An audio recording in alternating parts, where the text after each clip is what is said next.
Hey, I'm Russell Leeds. I'm Ricci Mandal. Welcome to the Property Investors Podcast. On this week's show, how to set up a successful deal selling business. So why don't we start off by just talking about what exactly is Dale selling and Dale selling? Are you alright? You're selling people called Dale. So, what exactly is deal selling and how does it all work? Deal selling. Wow.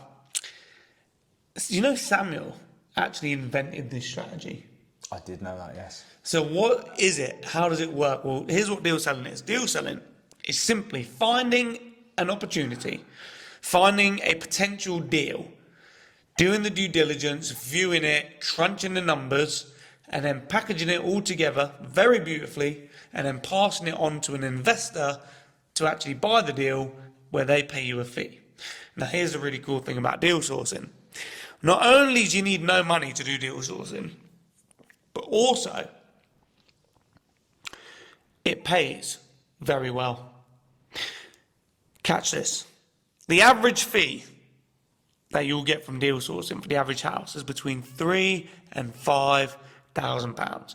Now, don't take my word for it. If you look at Winners on a Wednesday every single week on Samuel's YouTube channel, there's deal sourcers almost every week on there making tens of thousands of pounds. And how do they do it? From deal sourcing, by packaging and selling deals for between £3,000 and £5,000 each deal. And £3,000 would be like the kind of real bottom end of a fee. And I know you buy from deal sources yourself. I do. Do you know what I think is so great about deal selling? If you look at lots of like side hustles that people talk about, you've got things like drop shipping, you've got things, like, I mean, Gary Vaynerchuk talks about things like garage sales, things like that, right? My issue with those is that it's so low ticket. It's such a low profit industry because let's say you're doing a garage sale, right? Trying to sell some Hot Wheels cars for like £10 profit. Yeah, and it's like all the work and the effort to make, or you do drop shipping and you're promoting your products and you're making like pence per order. So it means you've got to do such high volume to make any money. Now, don't get me wrong, there are people that make a lot of money from low profits and high volume, but it's much, much harder. If you are in the property space, and this goes to anything property, if you think about it, right, when you buy a property, you might buy it for, what's the average property, about 300 grand now? Yeah. Right. And like you look at like the agents and stuff that are all charging a percent, or you've got, everything's a little percentage of it. So, the solicitors, it's £4,000. So really, they'd only get away with that because it's buying a property, right? Imagine if it was something else. Like, and also they get away with it because it's needed. Yeah, but why is it so expensive? If you compare it to other, like, what do they actually do for their £4,000? Well, they do. It's a conveyancing. Yeah. Imagine if you're buying a car, right? If you're buying a second-hand car for £5,000, and the solicitor was like, "I'll draw the contract up and everything." No, and I'll do it. How much? £4,000. You'd be like, £4,000? The car's only £5,000, right? The only reason the £4,000 seems cheap or seems not too bad is you're spending £300,000 on the house. It's the same though. Do you know when you're trying to haggle? Yeah. Right. And it's like, how much is the house up for? Oh, it's up for £325. Oh, let's offer 305, and they're like 310, and you're like, oh yeah, go on then. That's £5,000 extra that you've just agreed, just like that. Imagine if that was on something else, like you went shopping. How much of that shopping? Oh, it's £100. Yeah, I'll pay £5,000, whatever. Right, because the figures are so high. Yeah, I see what you mean. It doesn't feel very much because even just rounding up, like you say, it's £300,000. It's actually £299,000. That's £1,000. Yeah. Right, but it feels like nothing. It feels like nothing. Nothing, right? So because you're in such a well-paid, expensive space in property, when you're selling a deal, if you're selling a £300,000 deal and your fee is £3,000, that's 1%. Yeah. In the grand scheme of things, it feels like nothing. So when you're selling deals, you're getting really well packaged. Because what you're doing is you're packaging the information, right? Yeah. But you're packaging a really valuable bit of information, which allows you to charge a really high amount. So like you mentioned, £3,000 to £5,000 is pretty standard. I bought deals off people for £20,000. Yeah. Depending on the scale of the deal.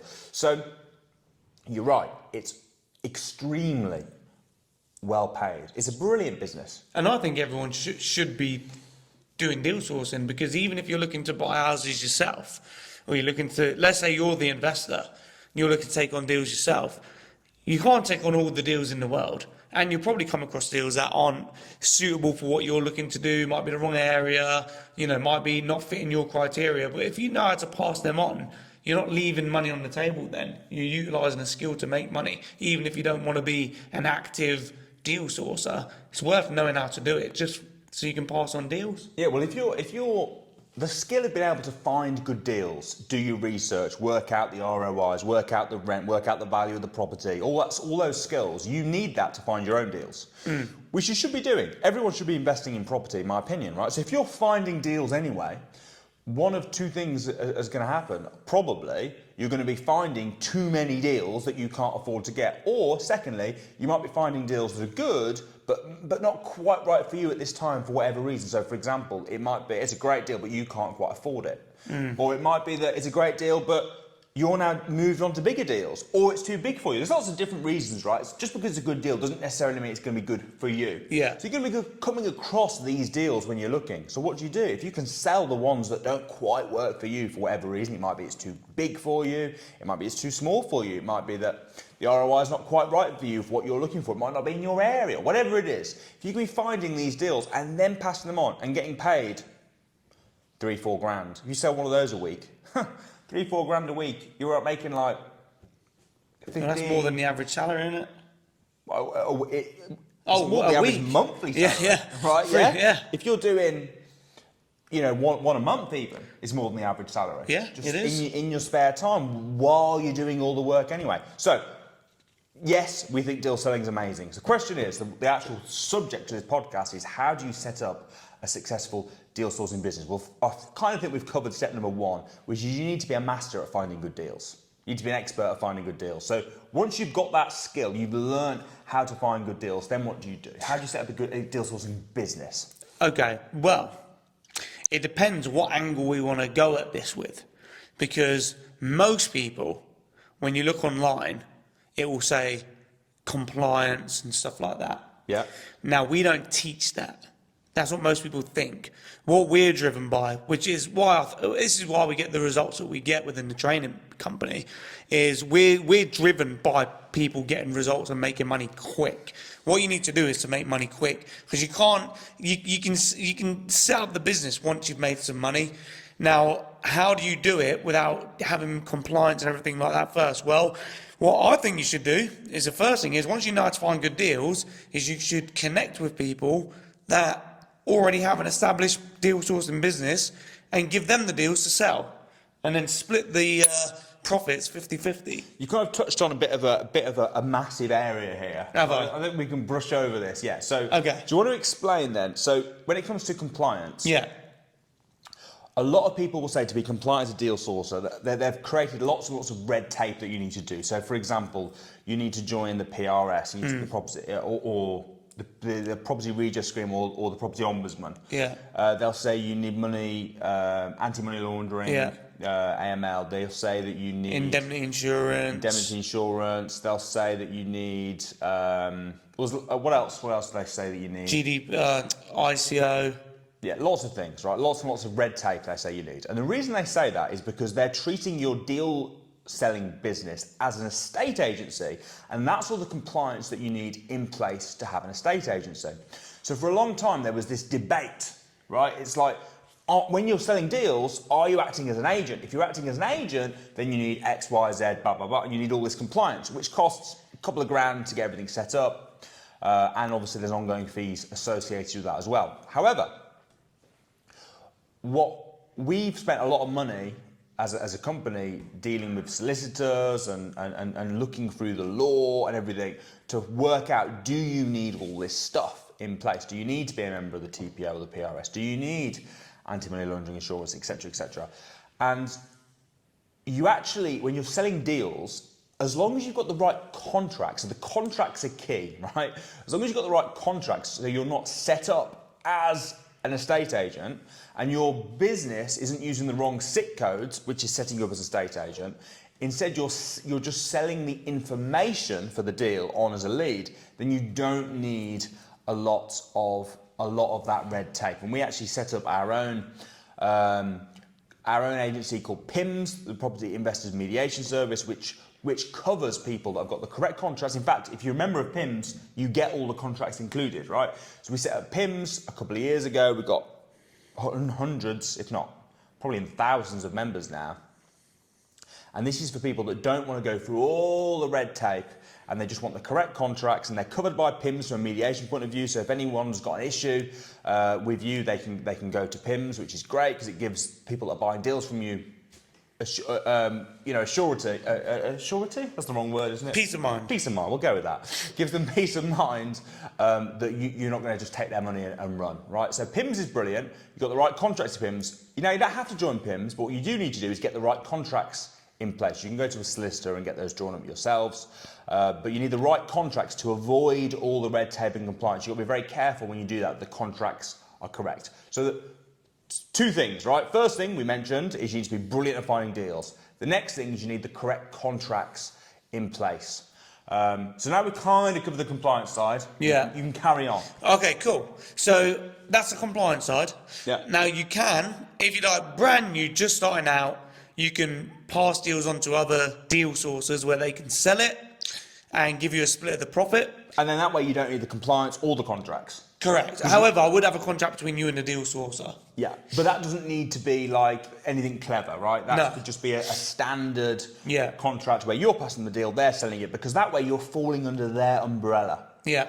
I would only recommend doing that for your first couple of deals. Oh, yeah. Because I think really, if you're running a business, you want it to be your Well, business. I would recommend doing that whilst you build up an investors list, get your, the company together, sort out your landing pages, sort out your CRM system. So it's like you can start to make money straight away whilst you're putting together the infrastructure of the actual business. Or if you are literally just finding deals, but maybe you're like, well, I am looking for deals, but I'm actually probably only finding one that I don't want that's any good every 6 months.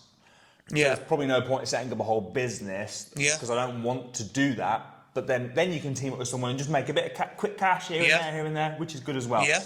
If you go into a deal with an established deal sourcer, typically what percentage would you expect to be taking? How would the split typically Usually fall? it'd be 50-50, because the deal sourcer hasn't found the deal, hasn't done the work, if you like, but they've got the investor, they've got the contracts, they've got the sales skills. See, I think 50-50 is falling in the favour of the person that's found the deal. If I was a deal sourcer that was an established deal sourcer that could find deals, I would want more than 50%. How much would you want? 75. Really? But the person that's finding the deals is out on the road doing the viewings, negotiating, back and forth on emails. You're just there with your list. Yeah. All right. Well, if you want to sell deals, don't go through Russ. You'll end up getting stung. But most people would do 50-50. I would say somewhere in between 25 and 50 would be fair. All right, we'll call it 30, 38, 62, 72, 62, whatever it is. You get what I'm saying? Yeah. 38%. Is that right? Could do 33. Could do 33, 67, sort of two-thirds to a third split. I would want 75%. I'd say the average person would do 50-50, but Russ would take a little bit more. But you have got a big investors list with hot, active investors. So maybe if you've got an investors list that you've nurtured and they're ready to buy and they're hot and they're ready to go, maybe you can charge more. Yeah. But if you're just the average Joe with, handful of investors where you probably be able to sell the deal, might take a bit of work from you, then it might be 50-50 maybe. So in that case, we think that the actual finding of the deal is worth somewhere between 25 and 50% of the deal. So what's the other 50 to 75%? That's obviously so finding deals is great, but it's even more important, at least equally important, but probably even more important, to be able to have the second part, which is the ability to sell the deal. Yeah. So how do you have the ability, how do you have the ability to actually be able to sell the deal? What do you need to do? Well, you need to have investors that are ready to buy and trained to buy when you send your deal to them. And the way that you do that is by having a CRM system where when an investor joins a CRM system, one, they get value, some sort of free value from you, or they get a point of contact from you as a thank you, a piece of value or something. Then they go for a campaign where they know, like, and trust you, and by the end of the campaign, they will get to know who you are as a company, they'll trust you as a company, they'll like you as a company, and they'll also know the process of what to do when they get a deals email. So, for example, it might be that you join our list, that you'll get an email saying, thank you very much for joining our investors list. We might give you a free PDF guide on, I don't know, the best areas for HMOs, something like that, for example. And then we'll send you every couple of days, we'll send you an email automatically. And it might be like the first one is all about us as a company. So, we're part of PIMS. We'll give our PIMS number. We'll say how long we've been a part of PIMS for. We'll show you our company number. We'll tell you all of the company structure and setup that we've got in place with the insurances and the redress scheme. Then that builds trust then, because now they're thinking, right, they're a credible company. The next step is all about the process. What does the process look like? So it'll be an email that has a template of a deals email, and it will say, here's what to expect when you get an email with deals from us. This is what it will look like. This is what you need to do if you want to reserve a deal. This is the phone number, blah, blah, blah, blah, blah, blah, blah. And it'll give you a step-by-step of how to reserve a deal. Then you might get another one, and it might be testimonials from investors where they've said what their experience has been like working with us. Now, once you've gone through a campaign like that... I think testimonials and case studies are key. Well, yeah, that's a big part of trust. Because showing them what the experience is. Well, the first thing that I do before I go to book anything or do anything like a holiday or book a hotel or buy something, I look at the reviews, and it's similar to a review, isn't it? Testimonial, see what other people say. I had I won't name the agency, but we had a meeting with an agency yesterday, and it was to do with marketing. I don't want to give too much away, right? But while I was on the Zoom meeting, I went onto Trustpilot to look at their reviews. And they had a mixed bag, I'd say. They didn't have many reviews, they had about 20 reviews. And 22% of them were 1 star. Oh, wow. Most of the others were 5 star, but the top 5-star one, the guy's name, I was like, hold on a sec. Went back onto the Zoom, and it was literally the guy that I was having the sales guy I was having the meeting with. It was him that had left the 5-star review for their company. I was just like, oh my goodness. No, you don't want to be doing that. No. You want to have genuine good reviews. It's embarrassing, isn't it? Yeah. It is literally embarrassing. I was like, I had a few of my team on the meeting, and I posted it in our little group. I was like, look, it's literally him. While we were all in the meeting, we were all like... Yeah, that's horrible, that is. You don't want to do that. No. You want good, genuine reviews. So, what was the initial question, by the way? How to set up a successful deal-selling business. So, how to set up a successful deal-selling business is to find good deals. That's the first thing. Yeah. You've got to be able to find good deals. Build up your investors list. Set foundations with your CRM systems, working with investors, taking them through email campaigns, setting up your company. Can we talk a bit more about building the list? Yeah. Right, so building up a list. So when you say building a list, you mean adding names, emails, phone numbers of investors that might be interested in buying your deals to your CRM, to your database. Yeah.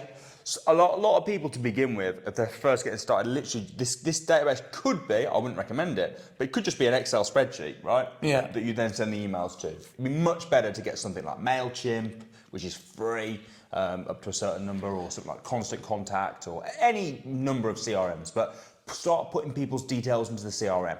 So the question is, how do you find these people? How do you get them into the CRM? Well, one way is through networking. Yeah. I think networking is a really, really good way. So, for example, people that are on our academy, they've got loads of people that are interested in buying deals that they know are prime, hot. They can go to networking events and talk. And when you go to a networking event, we all know the best thing to do is to force your deal down people's throat, right? Yeah, good idea. Yeah. No, it's not. No. So how do you network effectively and get people... what's the best way to go to a networking event and get a list of names to add to your database? Well, you could do a 20-second pitch.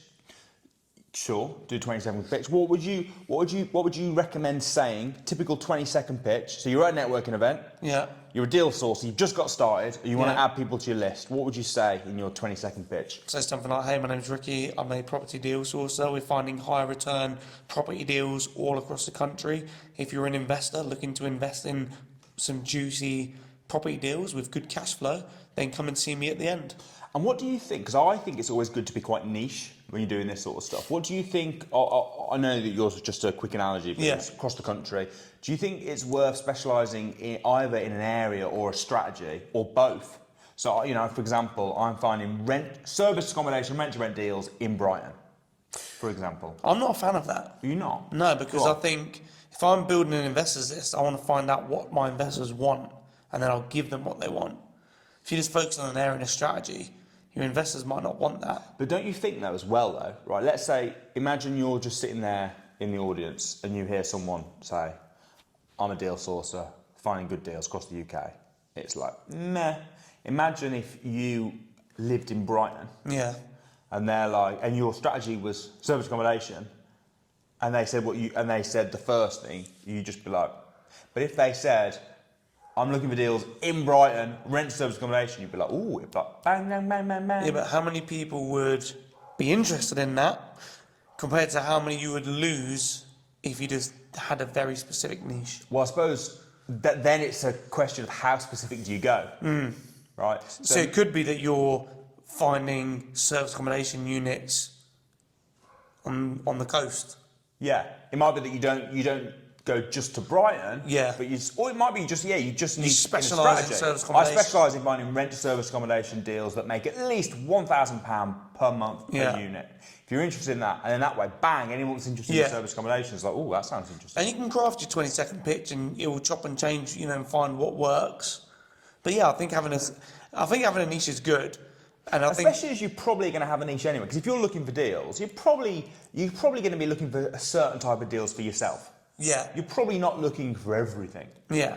Or you're probably going to be looking in the same couple of areas. You're probably not literally going to be like, oh, look, there's one in Birmingham. Oh, there's one in Newcastle. Oh, there's one in Cornwall. Yeah. You're probably going to be looking in an area. So you might as well hone in on that and have that as your niche. Dominate it. Dominate that niche.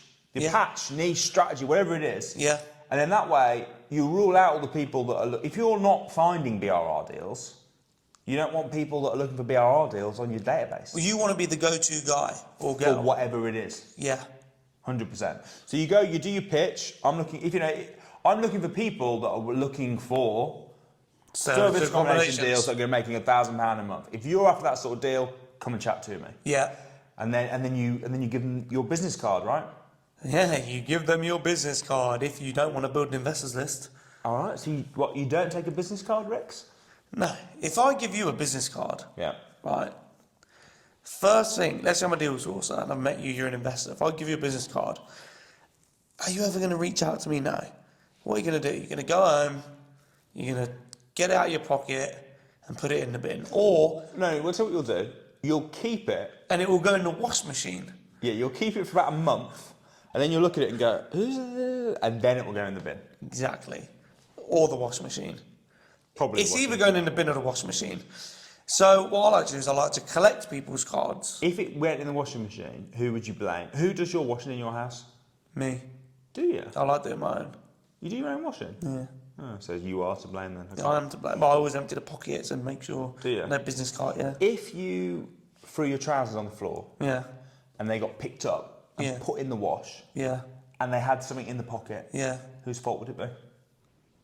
the person that washed them. You reckon? Yeah, because they know. Yeah, I agree. I do the washing. I agree. The person that washed them, I agree. Carry on. I can't remember what I was saying. Something to do with business cards. Oh yeah. You so don't I take collect. theirs. No, I do take theirs. Oh, you do. You don't give them one. I of don't yours. give them one of mine. Do you have a business card? No. No, nor me. No. Waste of time. I want to collect people's data and then put it onto my system myself. What do you think of those metal business cards? Have you seen them? Yeah, I've seen people that Vice. put them on fridges and stuff as well. Have you seen the ones where you've got your business card, it's like a metal one that you've only got one though, and then they hold their phone out and you tap your metal business card on their phone, details go and in. the details pop up. I don't want to give. I don't want. No, I want to be the one taking details. Yeah. So I can reach out to people. I agree. I want to be the one. You can. I'll tap your card. Thank you. I totally agree with you. But that's funny because I think most First thing, but most people do is go and get Go get business business cards card. made. Stupid idea. Don't do it. Collect people's data. and then I'm just like, oh, sorry, I haven't got a business card. Can I have one of yours? Yeah. Yeah. I don't even say sorry. Have you got a business card? Have you got one? I'll have yours. Thank you. Bang. Next person. Don't waste any time. Yeah. So you go through, you collect business cards. Yeah. And the first thing I always do at the end of a networking event is I go straight back to my CRM, Put collect them my on business there. cards, bang, build your list. Yeah. That's one way. You could also do adverts. There's loads of ways. You know, Another way you sort of briefly touched on earlier is creating like a lead magnet. So creating something you're going to give away for free that you think it has to be something that an investor would want. yeah. So some people do like prize draws, for example, competitions, win an iPad. The problem with that is everyone wants an iPad. Yeah. Right. So you want something niche enough. So for example, if you were finding service accommodation deals in Brighton, Yeah. you might do a blog. You might create a guide on how to find service accommodation deals by the seaside Yeah. or whatever. And then you know that anyone that downloads that is looking for service accommodation by the seaside. So then you've got their database and then you can start selling them deals. And they might not want to buy a deal from you, they might not, but you know that at least they're looking for service accommodation units Yeah. by the seaside or whatever it is. Or you could, whatever you create that you give away for free in return for their details, but it has to be something that makes you know that they want what you're selling. Yeah.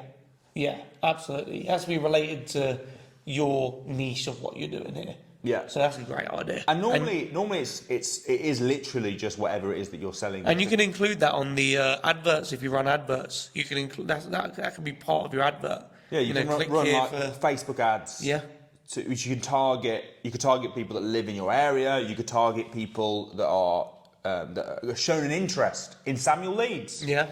Or in the Property Investors Podcast, or in property investing, or whatever it is. Find people that show an interest in that. Show your ad to them. Free guide, and then bang, you're getting all these people downloading your guide, but at the same time giving you their emails. So then bang, you straight away into your weekly email with your case studies. This is Ricky. Ricky bought one of my deals. Ricky made this much a month. Hey Ricky, what do you say? A little video of Ricky. Hey, thanks ever so much. Bought this. This space, so anything. Russell was terrible. So yeah, 100% you want to build that list. How many investors do you think it's important to have on the list? I mean, the obvious answer is the more the better. But how many investors is it important to have? I know people One. that are successful with like literally 100 names on. Yeah, I think. I mean, the answer to your question, I think, is one. Because you only need one investor to buy. But obviously, you want to grow the list, Because often they'll repeat buy as well. Yeah. Especially if it's something like rent to rent, where they're not needing loads of money up front. They buy one, that's good. They'll buy another one. Yeah. They'll buy another one. Keep in touch with your investors. Yeah. Ring them up. How's it going? Check in with them. Ring him up. How's it going? Yeah, 100%. Yeah.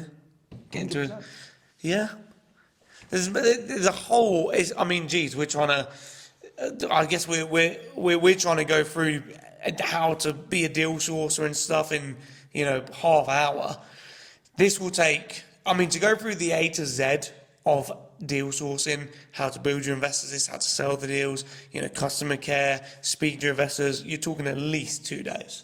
Yeah, well, you run a day, don't you, with the deal sourcing crash course? Yeah. Which with Samuel, which Yeah. teaches people how to get started. So if you are interested in setting up your own, and obviously we've given as much as we can on this podcast, but if you are interested in learning how to do it, you can spend the whole day with Ricky and with Samuel, who between them have sold hundreds, if not thousands of deals, Samuel became a millionaire from deal selling. A lot of our students are making 20 or 30 grand a month. So you should get booked on to the deal sourcing crash course. And guess what? We're touring the UK, right? So you can do it from London, from Birmingham, Manchester. We're touring the UK. And we also run it virtually as well. So you can attend virtually if you're abroad or you can't make it on the day, you can attend virtually. And tickets are only £1.